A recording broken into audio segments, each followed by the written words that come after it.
এই দেখুন আজকে আমাদের নিয়ম পঞ্চমীতে এই নিম পাতা দিয়ে আজকে গায়ে মাখবো। নিম পাতা গায়ে হলুদ দিয়ে এই যে আমার বউ করছে।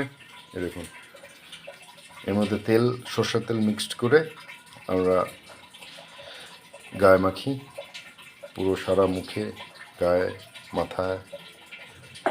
তাই প্রসেস চলছে, এই যে আমার বউ করে দিচ্ছে। এটা আমি ছোটোবেলা থেকে দেখেছি যে আমার বাবাও ঠিক এভাবে আমাদেরকে করতে বলতো বা নিজেও করতেও। তো তাই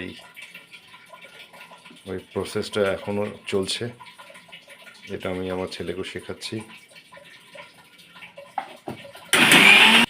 এই যে চলছে, মিক্সিং চলছে মিক্সচারে।